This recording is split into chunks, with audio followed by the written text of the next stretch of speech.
Welcome to the Hasn't Been 3 Days podcast with your hosts, Justin and BJ. We talk about 3-day-old news, sports, and whatever else we want to talk about. You, the MVP listener, you listen in, you laugh, you cry maybe, you get sentimental, you talk about recycling, whatever you need to do. But if you're going to hate on our takes, wait till it's been 3 days and email us at the email box, the number 3dayoldpodcast@gmail.com. It's another week. We are going to jump right in this week. We got some special guests with us. It's a Sunday, so they're both very busy on a Sunday, and we need to respect their time and respect their time with us. So, and I have one. I'm going to cut you off because I have something special to say. Okay, go ahead. All right. So just for our listeners, this is a special episode. We're filming a Father's Day episode. So I'm dropping this on you guys. We are bringing on two men that have been a part of our lives. And it's special because, it's Father's Day. This episode is going to come out this week heading into Father's Day. We're taking a break for a week. So we won't post anything during Father's Day week. So we bring on Ray and Brad Cluff. Welcome to the podcast. Gentlemen, how are you doing? Doing great. Yeah. Sorry to drop it on you. You guys are our Father's Day guest episode. It's such a cool thing that you two can be together in the same room. And just, I've seen, BJ and I have been around Ray. Back in the days, BJ and Ray used to dress up like hip hop stars at camp. We've seen Brad, or I've seen Brad grow up and, become a father this year too. So, or last year. Yeah. He's just 1 year old. So this is kind of cool. This is kind of organically just worked out timing wise. So it's awesome. This will be our Father's Day episode. So, yeah. Well, but anyways, let us be the first to say from a non-child, Ray, happy Father's Day. We're glad you're with us. Yes. We do have one very important question. We're talking a lot. I haven't let you talk any, but you said pre-show, nothing's off limits. So here we go. We're going to ask you the most valuable question we have of all of your children. Who is your favorite? Well, I will tell you, this is a bit of a surprise. Didn't know that we were going to go down this road, but I feel a little bit like we're on Jerry Springer right now, and you're going to bring a DNA test and say, "Hey, guess what? He's not yours," or something. We can do that. My favorite child right now is Brad. Yeah. Yeah. Good answer. The common answer to that question has been, Justin's dad said the one with the closest birthday. So, that makes sense. Brad's sitting right next to you. You need to say that because he's right there. That makes sense. Absolutely, yeah. The proximity principle. That's why I always lose that one. I always lose. I'm clear across the world from my dad. So, yeah. Yeah. Oh. Well, yeah. Well, it's good to have you guys on. Brad, this episode brings a lot of generational family relationships. Yeah. I was talking to a soon-to-be guest of ours coming on that he goes, "What am I going to bring?" I said, "This is about relationship. It's about our stories that we've told." I totally forgot about dressing up with Ray at camp. That was so much fun. But Brad, you're the Cluff child that I really don't know. And didn't really get to know and grow up with. And BJ, same for me. So Brad, I'm just curious, what's the best thing about your dad? The best thing about my dad, I think. Oh man, there's a lot. That's a tough one. I'd say what comes to mind right away is he was always present in our lives. That he was always working. He worked hard so my mom could be a stay-at-home mom and always be there. But I never felt like I had a dad who was always at work. He would wake up super early and go to work and then work at the church. And he was always at all of our games. And except for, I do have to share this just because he'll never live it down. My sophomore year, I made my first varsity start in basketball. Class A school, sophomore, first start, big deal. And like the night before, my dad had a heart attack. So he did not.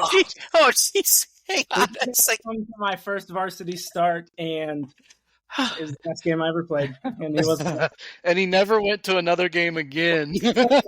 Yeah. Oh. But yeah, just that he was always present, and he was just a great example of what it means to be a man, but also a father. So this last year has been a different perspective for me as I had a son, and I think I grew up thinking everyone's dad was like mine. And as you get older and get new perspective, just realized how lucky I was and my siblings were. So yeah. The best thing he does is be a dad. So that is so true. And I can attest to that. I mean, Ray, you've been a father figure to so many over the years. 100%. And I can echo what you're saying, Brad, just from my experiences with your dad. But Ray, you have two sons, right? And you have a couple of son-in-laws now, I think, that I know about. What is the coolest thing for you about being a dad in this season of life, where your kids are grown and they're making their own way? What are you proud about with your kids? Well, that's I've thought a lot about that. I think that what I enjoy the most about that, and maybe what is the most fulfilling, is that you always hope. Well, I shouldn't say you always hope. I always hope. I don't know what everyone else did, but I always hope that my kids, wherever they ended up, whatever focus they would have, and ironically, they're both in ministry, they're both pastors, but that they would be better at it than I was. So I always wanted them to be a better pastor than I was, because they had my example to build from. They didn't have to start from where I started from. They started from where I released them. And so they had a better footing to start off of. And I feel the same about watching them be dads to my grandkids. And they're so much better at it than I was. And so that is so encouraging to see, is watch them interact with their kids. And they took maybe those things that I did really well, and they're doing them. And also those things that I didn't do all that well, and they're doing better. And so I just love watching them be parents. Yeah, I was going to say, as a parent, you pick up those things, and now Brad's probably learning those too. The things that you have seen, you're like, man, those are things that maybe my dad struggled on or whatever. Oh, I'm going to do way better than this. Right. Or try to strive towards it, I should say. I do find myself as well. So, yeah. I'm the only one who doesn't come, I didn't have a dad that was in ministry, but my dad was a part of ministries all his life too. So you get a different perspective of it. And then being so close to families in the ministry, you just take all that and hone it in. And I don't know what I've deserved to have two kids that are the way they are now. It's been, I feel like everything's right in the world. But anyways, well, let's talk about a little bit about you guys specifically. I don't care who goes first. Tell us a little bit about you. If there's people who don't know you, what your background is, where you come from. Whatever you want to share with us. So whoever wants to go first. I'll go first. You have a longer background and more interesting. My name is Brad Cluff. I grew up in Bellevue, Nebraska. My dad was a pastor, so I grew up just in the church and always around the church. I always tell people I had 5 parents because I had 3 older siblings that were significantly older than me that liked to boss me around and tell me what I did wrong and what to do and stuff. But I think looking back, that was just like a blessing in the moment. It wasn't, but just a blessing. So, and I'm a youth pastor now at Connecting Point in Lincoln and serve as the Nebraska NY president for the Nazarene district here. So a lot of my wife and I's time is with teenagers and planning events and hanging out with Justin's kids. They're in our youth group, so we get to... Yeah, I feel sorry for you. Sorry, man. Yeah, we Sorry. get to do all the things he messes up, and it's great we get to do that. So Well, he keeps you busy then. Keeps you busy. yeah, but so we're in ministry and loving it, and I have a 1-year-old son named Bridger who actually, right before we came down here, just took his first steps. Are you serious? Wow. We were just talking about this at church today. Oh, And he was and- close. And we were joking. You jokingly said, "Let's just do it right here at church." So, Trying to walk towards my daughter, and I was like, "Oh, your wife's not gonna like that." We did it. Got a couple steps in, so it was pretty cool. So, and he was here, so that was just cool, unplanned thing. I think that's why he did it. Yeah, he was excited. Yeah. Yeah. He needed a calming presence that was just, rational, Yeah. kind of talking through the process. Yeah. So, Give him that assurance that it's okay. You won't be at his first varsity start either, but it's okay that you're at his first step. Oh, don't say that. Don't say that. Cardiac episode will keep me from attending the game, but other than that, yeah, I've been walking for 60 years now, so You got some experience, yeah. So what is your name? Are you Grandpa? What's your name? Papa. Papa. That's Papa. awesome. That's awesome.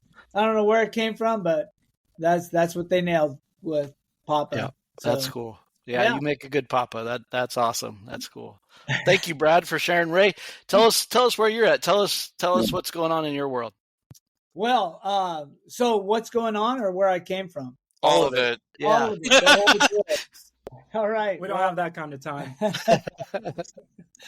I actually grew up in southeast Idaho, and my entire family is Mormon, and so I grew up Mormon.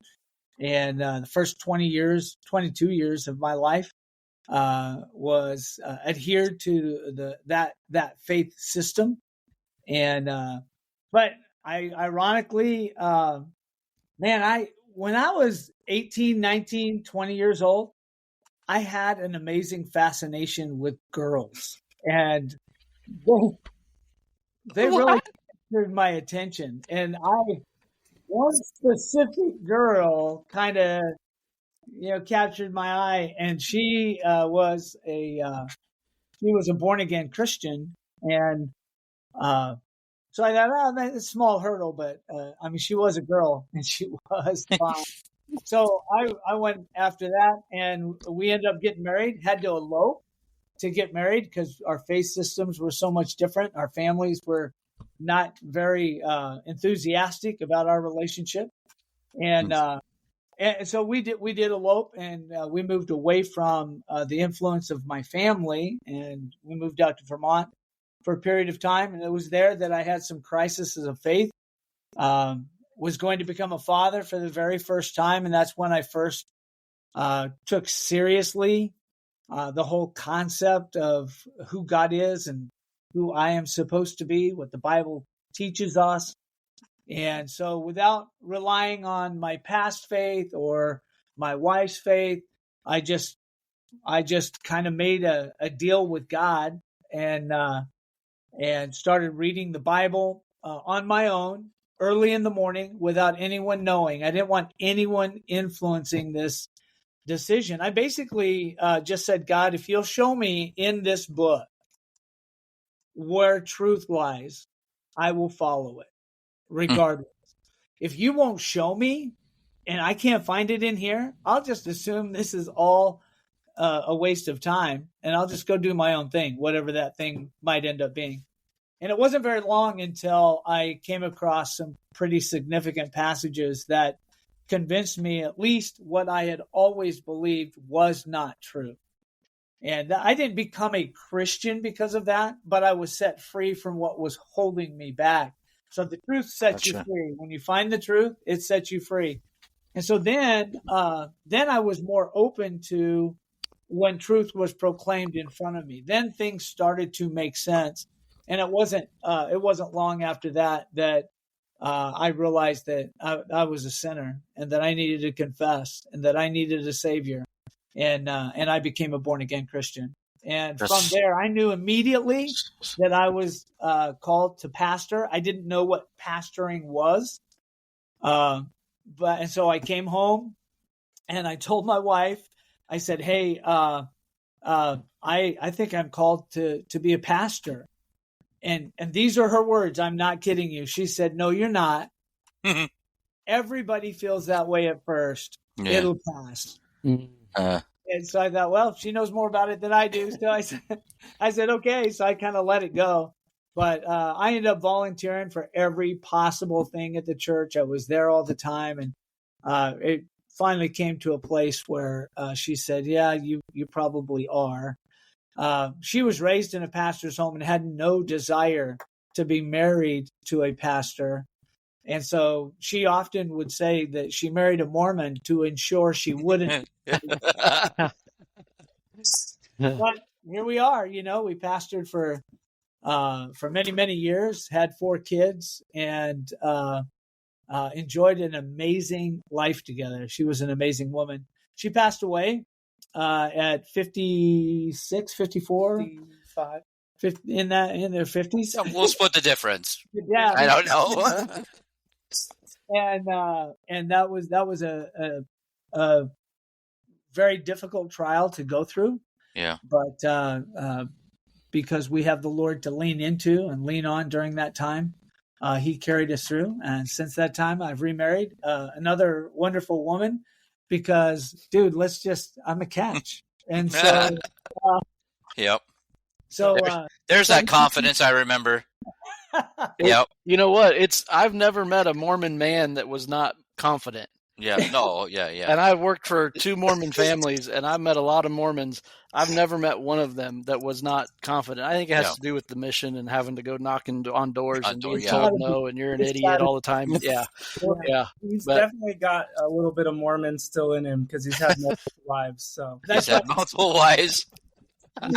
I'm so happy that joke came from you because it was on the table at church today. But I'm happy that you're the one that said it, so we didn't have this weird, awkward silence if I said it. So we're good. That's and then how many total grandkids, Ray? Well, we have 9. Okay. I have 8, and then my wife Becky has 1, and so together we share 9. Nice, awesome. Yeah. That's the quiver is full. That is awesome. Yeah, it definitely is. It's cool. Well, our time with Ray goes back to when we were teenagers. Yes. Youth groups or youth events. I mean, geez, BJ, I think he was. I don't even. What year did you come to the Nebraska district? Let's just start there. So 1991. Okay. Yeah. And you were Did you start in Holdridge? I did. Okay. Started in Holdridge, Nebraska, and started working with youth. I was a youth pastor prior to coming to Holdridge and becoming a lead pastor. And so I started working with youth in Nebraska almost right out of the gate, just because that's kind of what I'd been doing. And so in New England.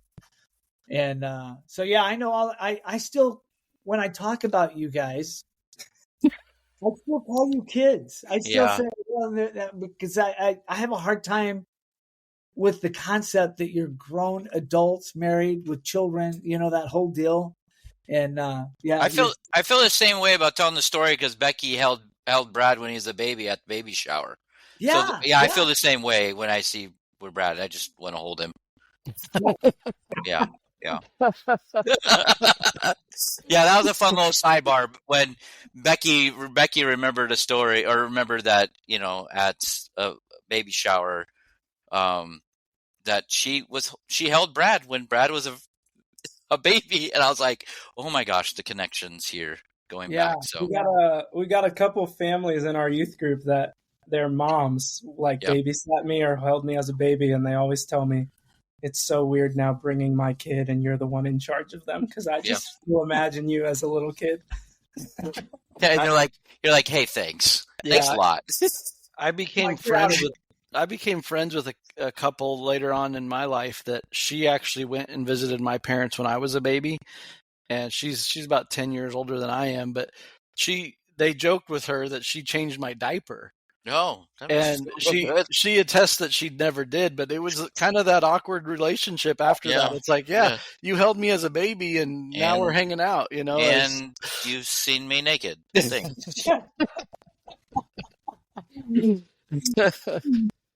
Yeah, you had to go there. You had to go there. Well, somebody had to say it. I mean, everybody who's going to listen to it is thinking it. So, Absolutely. but oh gosh, sorry. Well, and if they stick around long enough, I mean, the folks that maybe changed your diaper, they may be changing mine. So yeah, that's true. Jesus. It's a circle of life. Yeah, generational bridge, man. That's right. It takes a village. Yeah. Oh my gosh. Oh goodness, that's good stuff.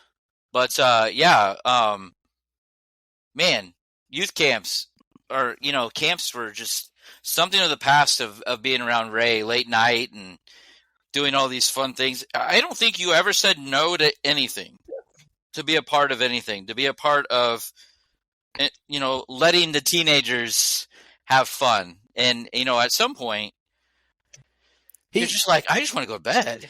I mean, I feel that now. He loosened up. I would say Ray was one of those guys on the district that I was scared of. I will say that.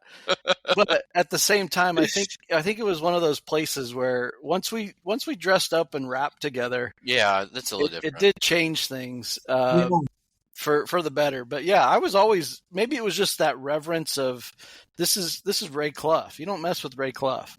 But yeah, my dad taught me well. Don't mess with dynamite. Those guys in those little packages, they just explode and it can be dangerous, So once you bust it out, break it down, you're brothers, right? I mean, whatever rap things there are. Yeah.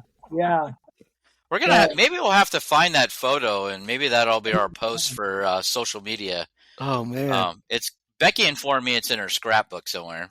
So we'll find it somewhere. Yeah. You could have put 3 of me in the pair of pants that I was wearing. Yeah. Brad, have you ever seen this photo? I don't think so. Okay, I'll find it. I have it somewhere. Ray, do you remember who all it was? It was you and me and was it Rob Needham? Rob Needham. Yep. Just the 3 of us. His parents now, so that's the odd thing. Yeah. Well, that's cool.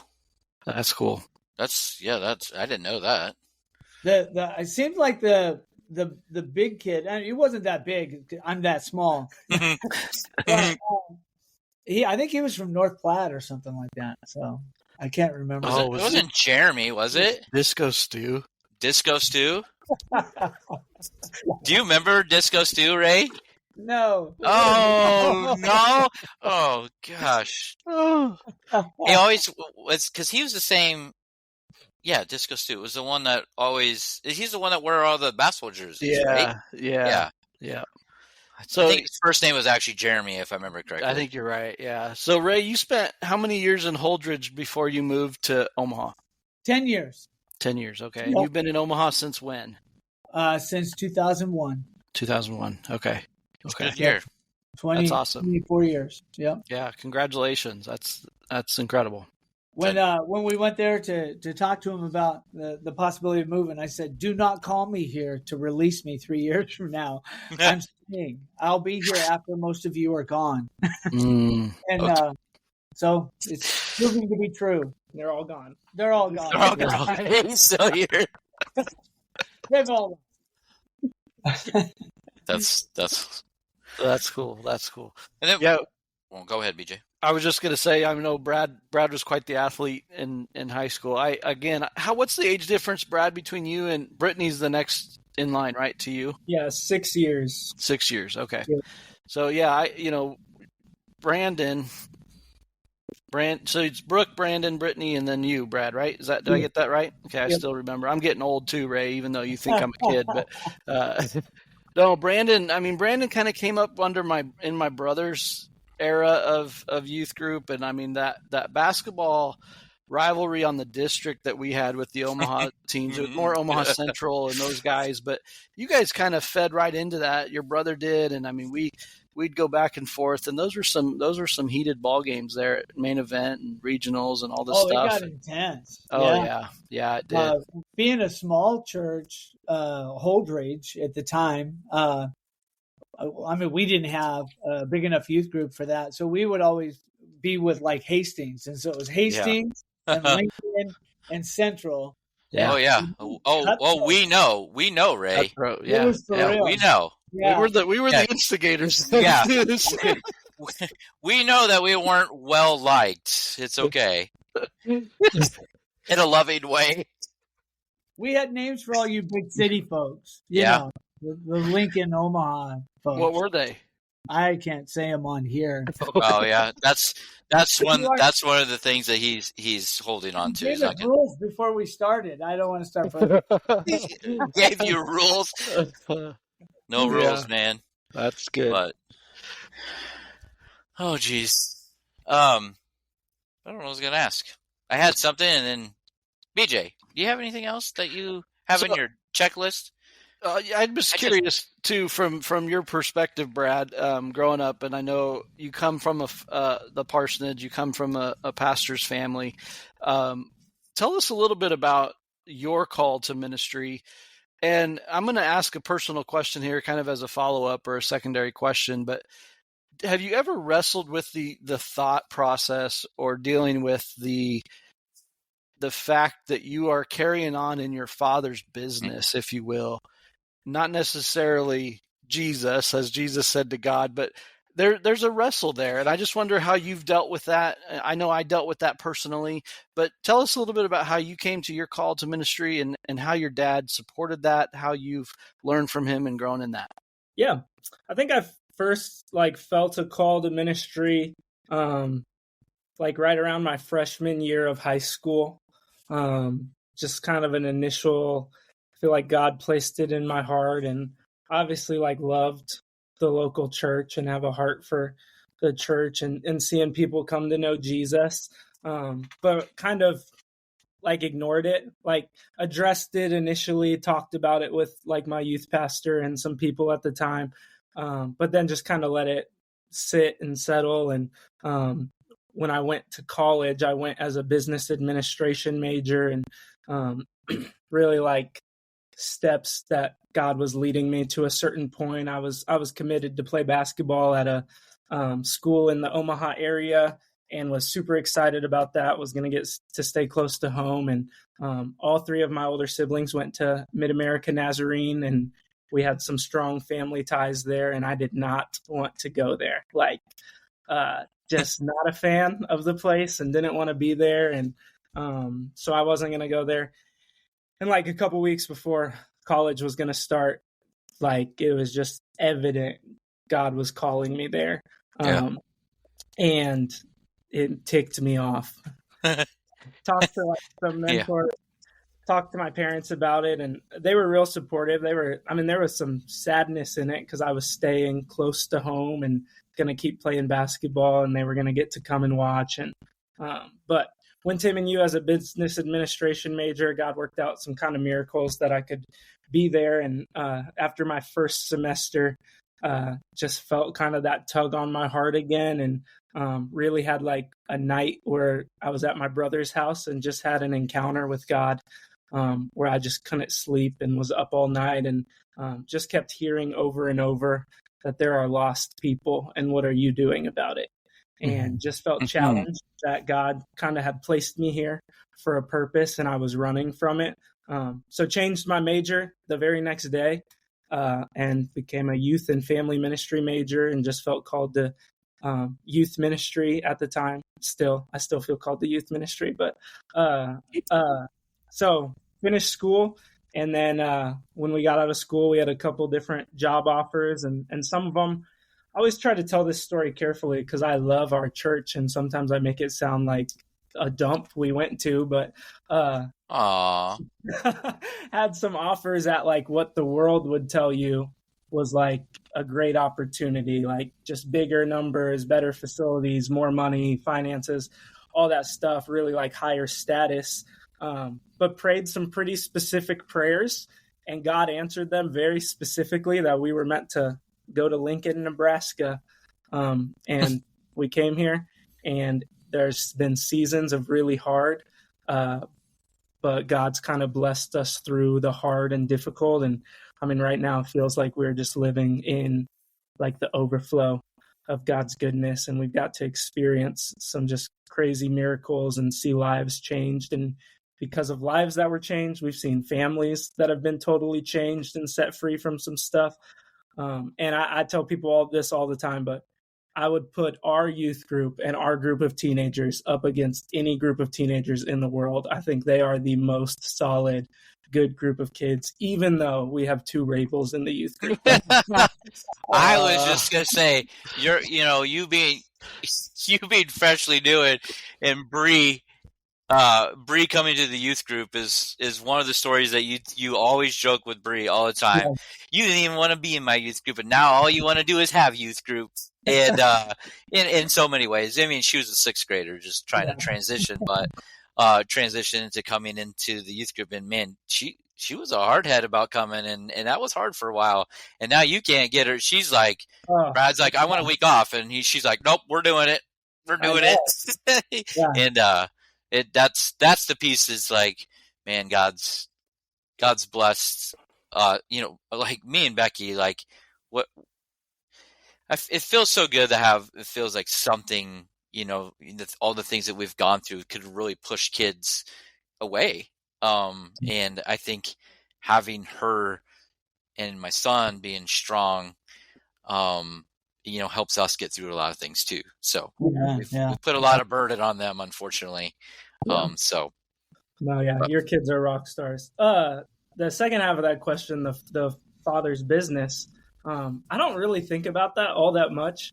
I think the ways it's probably affected me is like, it's a blessing that I have a dad that I can talk to about ministry and what I'm going through. And he's been through a lot of it and just has good perspective. And obviously like a brother that's in youth ministry and like people to go to. I think the negative side of it is I'm on the district I grew up in and that my dad's been a pastor on for 35 years and everyone knows him and knows our family. So there are moments where I'm 28 and I'm a pastor district and I'm an adult and have a wife and a kid and I'm still the baby. Yeah.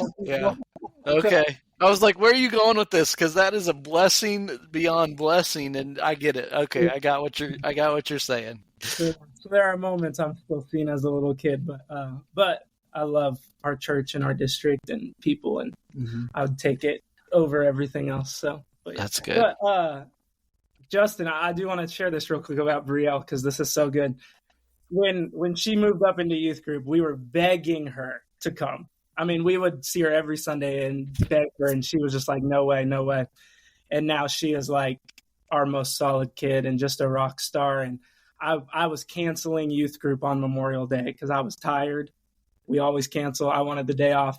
And she came to church Sunday morning and convinced me to have youth group, that she did not want to miss, that we had to have it. All her friends were coming. We had to have it. So we had youth group, and we had, I think, 5 first-time visitors that have never been to our church before show up that night. And it was like one of the most powerful youth groups we've had in a long time. So I texted her afterwards and said, thanks for pushing me. I love your heart for Jesus and his people. But it's cool to look back on how far she's come and the impact she's had, not just in our youth group, but on our church and on our lives. So. That's really awesome. I was gonna put in a little passive aggressive dig here at Justin, but I'll refrain. You can. I mean, it's all warranted, probably. We talk about this now. Like our family talks about this. Our kids are half us and half our spouse or whatever. And now that I've gone through what I've gone through, and our family has expanded in the ways that it has, we talk about some of those bad characteristics that we have are still part of who our kids are, and the good thing about Brielle and Brenton is that they are at least 50% Becky. That is a huge blessing. That is, 100%. The old adage about kicking your coverage, like no doubt about it. So hey, I agree. So I will tell you that being the old guy in the group here, I remember all of the camp crushes. I mean, I know your history, guys. Oh yeah, we know. I can write books about you guys. And when it came back to me that Becky Oberg was dating Justin, I was like, Justin who? Yeah. And then like, Justin from Lincoln. I said, Rabel? Like that. Like, really? Mhm. So good job, man. Hey, we just consider ourselves a power couple. That's just we're the district power couple. I jokingly jokingly tell Brad all the time. I just refer to myself as legacy around the connecting point. We just go with it. He says, "Where are you going to park? Your parking spot's gone now. We moved the church." And I said, "I'm legacy. I'll figure it out." And so, anyways. And I want to tell you, BJ, your dad. You got a great dad. You already know that, but he was such a powerful mentor to me, and he's not ridiculously older than I am. So I mean, it was kind of a peer mentorship, but he was the pastor on the district that poured into everybody. He was literally a pastor of pastors while he was at Lincoln, and I just have the utmost respect for him and the things that he worked with me through as I was just trying to cut my. I think your dad was a pastor at 14 or something like that. I mean, yeah, I think so too. He'd been doing it forever, and so I would go to him all the time. I remember a lot of trips driving over to Lincoln, and your parents a few times meeting us at Chuck E. Cheese of all places, and us just pouring into us. And so you got good parents. They made a huge difference in my life. Yeah. Well, our family connection has been awesome. You know, I loved being around the Cluff family growing up, and I think it was reciprocal. You know, and some of the best comments I've gotten since starting this have come from Brooke. She listens to every episode, and I could tell stories, and I don't want to do this, but I will say this: whatever stories now come up about your siblings, Brad, we do offer them to come on and validate or give their side of the story. So I know she's listening. I know she's going to chime into this, but I do have a story I want to share with you. I don't know if you know this, but Brady, my brother, and Brooke, they dated for a while. Yeah. Brady was getting ready to go see Brooke. I believe it was for her birthday. And he was taking my mom's car, and she had just got this. It wasn't a brand new car, but new to us. And Brady had baked her a cake. I don't know if you've heard this story or remember this story, but he had the cake in the back seat of the car, and he was driving up to Omaha to see her. And he went around he got out of our driveway there on South Street. The house is gone now, but and he turned the corner to go down South Street, and the cake slid, and he went to try to catch the cake in the back seat and ended up, I think, wrecking the car as he was coming to see Brooke. And so he got in trouble. I don't know if he ever got there with the cake. I don't know the rest of the story, so we may need to have that on there. But I just remember these times. You know, Brandon was one of those guys that I called when I was pastoring to see if I could, snipe him away to be my youth pastor a couple times. And I know when you know people and you have these relationships with them and you see the integrity and the character in people, it does breed. It goes deep. And all of you Cluff kids are that way. And I'm just so thankful for that. And when you see a Cluff name, that's a solid person. So kudos to you. The real legacy of Ray Cluff, not Justin. The Ray Cluff is legacy. Yeah. No, but thank you for saying that. I appreciate that. So Brooke listens to this. Yeah. Very frequently, yeah. So, like. Did I mention when you asked about the favorite? Did I say Brooke? Yes, you did. I think you did. Yeah. You said Brooke. Yeah. We'll just. Yeah, that's Brooke's favorite. Yeah. Well, that'd be awesome. Speaking of episodes, and you're not going to hurt our feelings, I'm curious. Ray, how many episodes have you listened to of our podcast? I listened to the one about a farting squirrel. Yeah. And I listened to that about 5 minutes before we started this one. That's awesome. That's fine. So that I could say that I listen to you guys all the time. Constantly, almost constantly for the last 30 minutes. Yeah, I appreciate that. Well, I hope this changes your life, and in this experience, you can just go back and listen to all those, and maybe there'll be a WNBA episode that you'll enjoy or something out there. Yeah, you're on my Spotify favorites now. Yeah, hey, thanks. Yeah. What about you, Brad? Well, I know Brad listens. I get text messages from Brad after the fact, but Brad, are you in every week episode, every other one? Need to get caught up on 36 of them? I don't know. I try to listen every week. I definitely have been slacking. I haven't listened. We've been in a busy season the last probably month to 6 weeks, but my favorite one is probably the load management one.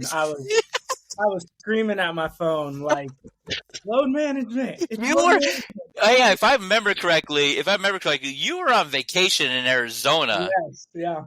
And I get a text message of I don't remember if it was all caps or not, but I felt like it was all caps of you just screaming. I'm like, he's on vacation. He's yelling at his phone, listening to our podcast, BJ. But you guys were bouncing around it. You were saying everything except for love. Well, this is what you get to look forward to when you get older. You just start forgetting things and how to say them.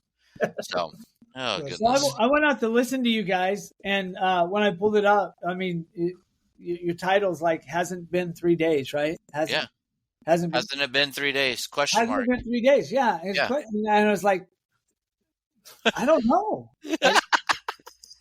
I better come back later. And so I listen to it. I can't remember if it was. So it's that cycle of you're like, oh, maybe I already did this. I'm asking myself over and over. Yeah, you got to go back and listen to episode 1 now, so you get the history of the name. All right. Yeah. I'll do that. So it does involve my kids being so great, so nice to us. So awesome. Yeah. But BJ, I have to share a couple of these because we lived in the house on South Street for a while. Okay. Yeah. So we have lived in the same house at different times, obviously, but every time my sister Brooke would come to that house, new stories. And every time we would hear where her first kiss was and all this stuff. So it was a tough season living in that house, but we have some good Brooke stories. I won't share it because she'll be very mad, but I'll plant the seed that if she's ever on, you have to ask her about this story. Maybe she'll share it. But I think she hotboxed your dad in a car once on accident. Nice.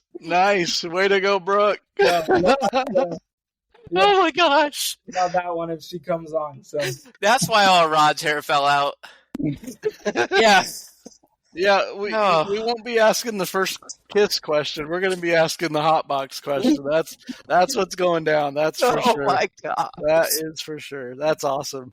Oh yeah, I probably will get an email this week from. Man, hey, we actually have that Facebook page now for our podcast. There'll probably be comments on that.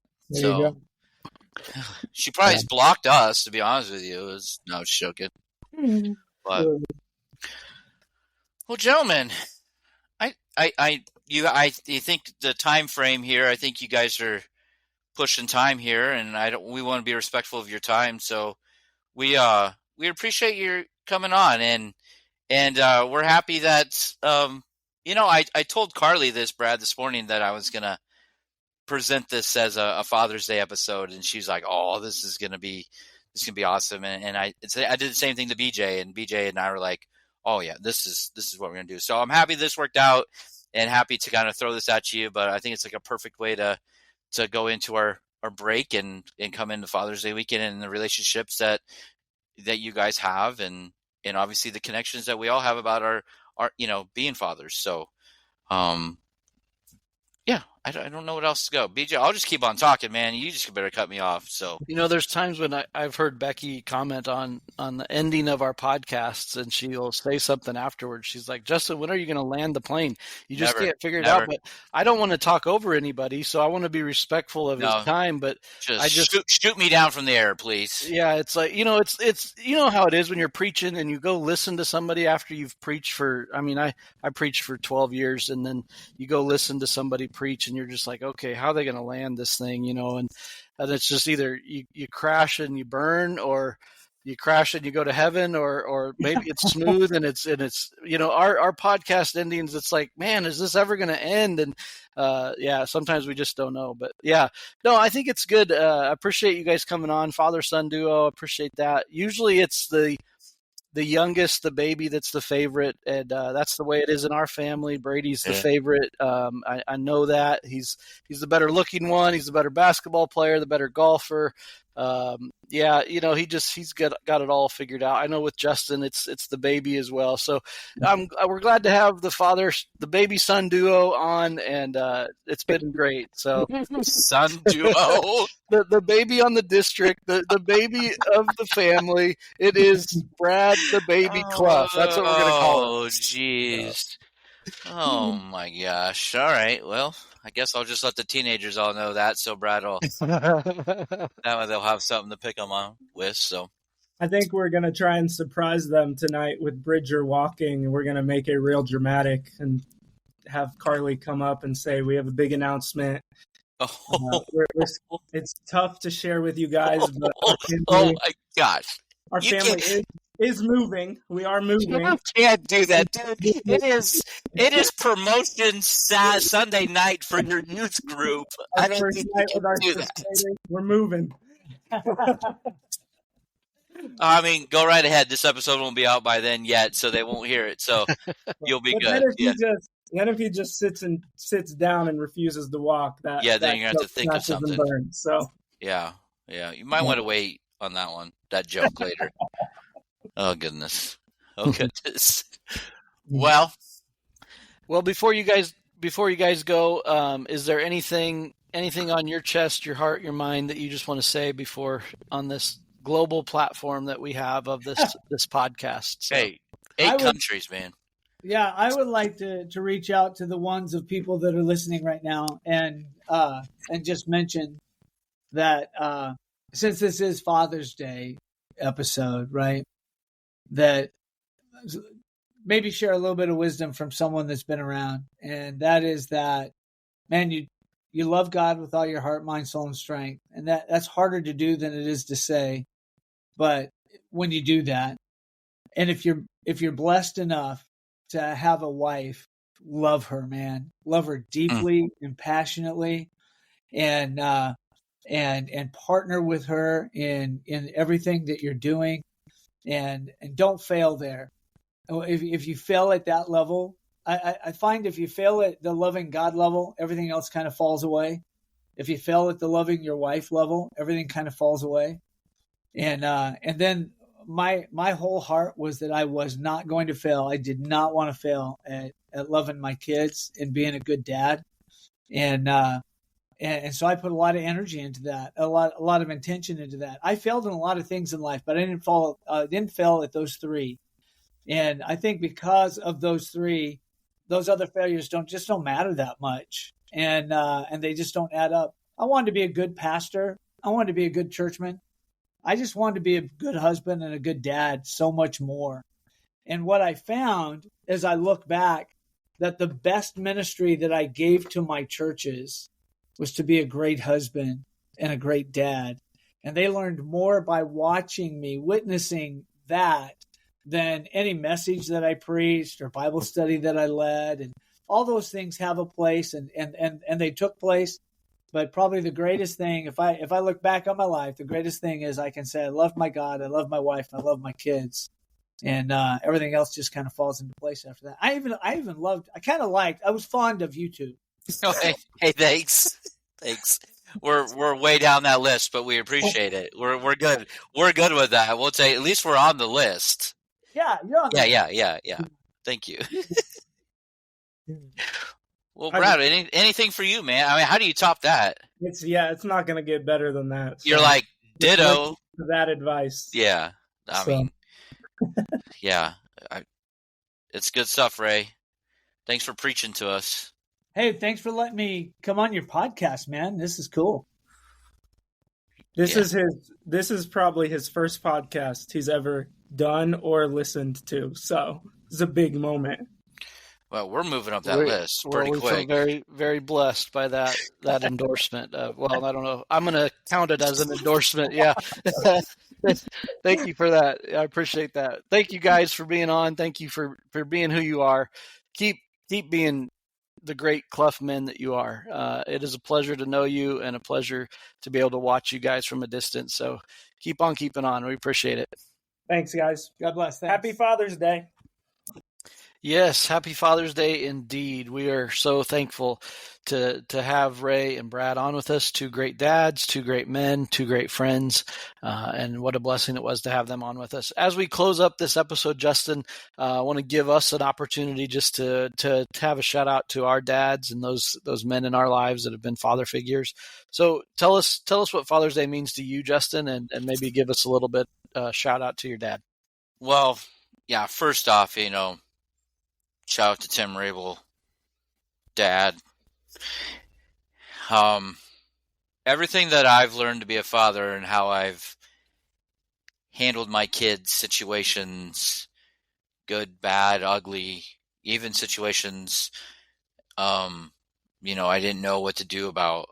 I remember things that my dad had been a part of, and no matter what, we always knew we were loved. Mm-hmm. And kind of like what Ray said, being present. My dad was around a lot. He did a lot of things with us. We did a lot of fun things. But he also was a father to a lot of people too. Just being around. I think that's the common denominator about our families, right? Is that it's just a presence to be together all the time and being representative, and also, pouring into us and the things that we did as kids for me and my brother and sister, and doing what we could, and looking back on it, doing what we could when we, it probably could have been a stretch for us as a family. And so I really appreciate that. And as much as I got kicked out of Sunday school class, just being present around the church, right? And being that just drives, that's probably a prime example of why I don't want to work with kids in youth. Actually, there's one situation why I don't work with youth, but also just know where my place is in the church and finding a place and just doing some of the behind the scenes things is still being a part of the ministry, no matter what. So, Dad, love you. Appreciate everything you've done for our family, and you still do. And you're pouring into our kids, your other grandkids, and I couldn't do it without you. That's right. That's good.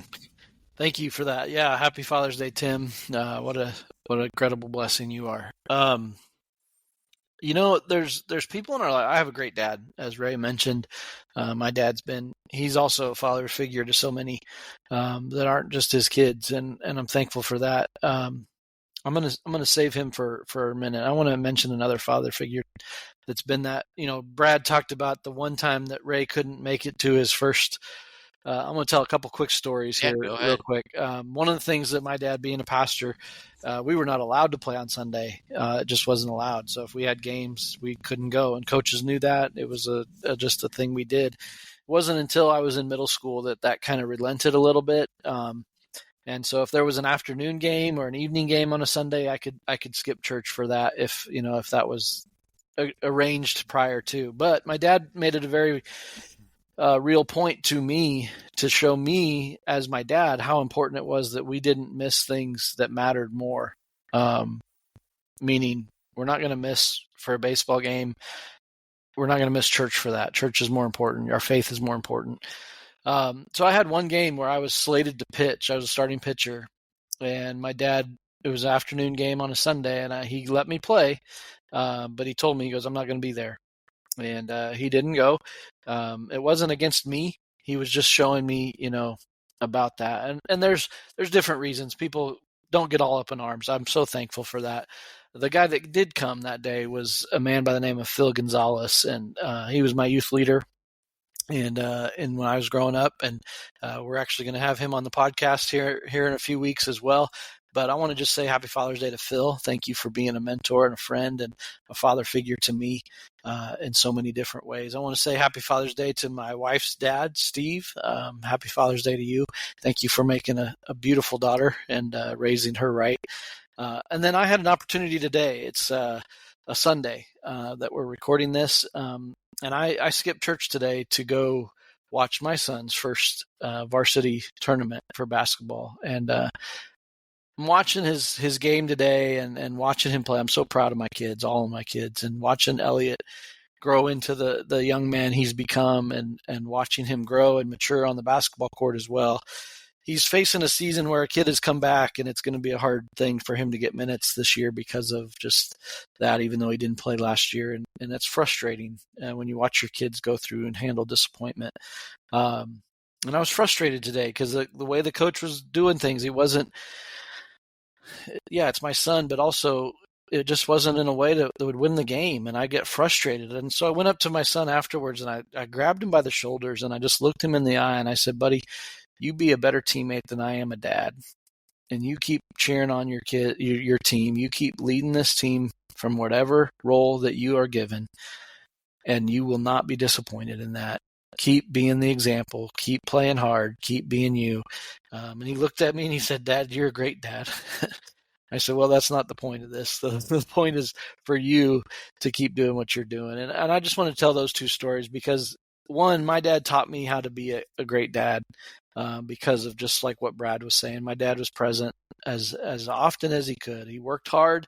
He was at the church a lot, but I never remember a time where my dad wasn't available and wasn't there for me. So I'm so thankful for that. And I'm thankful for all the many memories, like you said, the sacrifice that our dads have made for our family, and so many more. I had the privilege of working with my dad for a couple of years. That was amazing. And I'm so thankful for that. And as he's thinking about retirement and thinking about his next chapter, it's so fun to watch my dad not only be a great dad, but also to be a great granddad and a grandpa. And so these holidays are hard too, because I know for my dad and for my mom on Mother's Day, there's a call that doesn't come. And that's always tough. So for all those kids that the dad's not around this year, happy Father's Day. Remember the good times. Remember the positive. Remember the love that's there. And be thankful. So don't forget to call your dad. Send him a note. If you can't, remember how much he did for you, that he loves you. And to my kids, if you're listening, I love you. I'm proud of you. And it brings me no greater joy than to be your dad. So thank you. So happy Father's Day. Sorry to get emotional. Hang on a second. Ditto. Like, I mean, BJ, this is why you go last. You say you have ways of words, and I appreciate that. I just sit back and listen to you and your experiences, and you're in a different, I'm older than you, but you have kids older than me. Older than my kids. So I'm happy to watch you as a father as well, and how you interact and learn from that, even when they're tough. Yeah. Like, that is such a great thing to see you grow and see the things, knowing your dad, right, and being around your dad, like, and the other experience, the other people that have been in your lives, just seeing how much that comes through. Yeah. Well, thank you. Yeah, we're proud of our kids. Our kids have made us dads, and we're thankful for that. And I know you're proud of your kids and all that they continue to do and be more importantly than what they're doing, as they are 100% who they are. I got to give a shout out to my daughter. She graduated this weekend, and she was a commencement speaker at her high school. And what a great honor that was to watch my daughter not only make it to graduation. We've had some scares, but to be able to stand up in front of 6,000 to 7,000 people and to tell her story. And what an incredible blessing it was. I was trying not to shake the camera as I recorded and cried and bawled my eyes out, but I'm so proud of her. and proud of what she's accomplished on this weekend of graduation. As we lead into Father's Day, I get to be with her next weekend as well, and I'm looking forward to it. So yeah, I mean, you're right. Watching your daughter give that speech, it wasn't just 6,000 people there. It's going to be thousands and thousands more. yeah, I sent her a message. I recorded it and said, I'll show this to my kids. Not because they're going through it, but just showing how strong somebody can be even when it's tough and it's difficult. And even though, and I even jokingly said, even though as your dad's good friends and depending on how you look at me, I told her I'm done building dressers for you. You've graduated. You can handle your own now. do it yourself. You can do it yourself. So there's my parting words as your dad's friend. My fatherly advice. You're gone to college. You can build your own dressers now. So sorry, that was just a fun little thing. But I'm so proud of her. Becky and I listened and watched that, and you should be proud, man. In your camera, don't worry about it, man. I got you a good photo. I got you a good video. I got you a good video. So, yep. But, well, we're going to take a week off, everybody. We are going to take Father's Day off selfishly. Because, we're in the middle of the year. Like, this is a good time. We need a little break. We got some cool things coming up. I mean, BJ and I started talking the other day about all these extra things, and he was telling me, "Oh, I got somebody," and I was like, "Oh, sorry, man, one up. I got somebody else too. Let's get this going." But we are. I mean, let the cat out of the bag. We're getting this Bleach episode done. It is. We are working through some people having some vacation time. We are hopeful that maybe we can get all 5 of them, if it's all in one episode. Or if we split it up 2, and 1, just based off schedules, possibly. So it's going to happen. It's going to happen. And then when we crowdfunding, and we just do a live show at their show, like if anybody wants to throw in some points for us, we'll go do our show there at the concert. Nice. I mean, we can talk about those things. If somebody's got airline points that they're not going to do, we'll take the show on the road. That would be kind of fun. So, all joking aside, but we do have some fun stuff. But don't worry. Yep, we're not going away. We're just taking a week off. We're just going to recalibrate, and I'm starting a new job Monday, the 16th. I'm officially done with Bryan Health as of Friday the 13th. Ironically, so.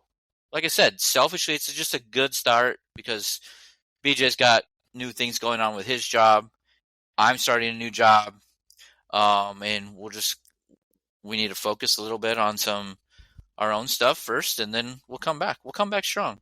Yep. It's going to be good. We got a lot of good things lined up, as Justin said. Some great new episodes with some more friends that haven't been on yet, but with some more stories, and what they're doing in life is just really cool. So I had somebody ask me this week, what's this about? And I said, this is about relationship. It's about stories. It's about how the life we've lived has interweaved in so many different ways. And Bleach is part of that. These other people we got coming on are part of that. And so it's really pretty cool. So we're looking forward to that. But until then, I hope everybody has a great week. Bless your father. Let him know you love him. Tell him thank you. Have a great week. Keep your eyes fixed on him, our real Heavenly Father. Thanks for joining us. We'll see you next time. All right. See you.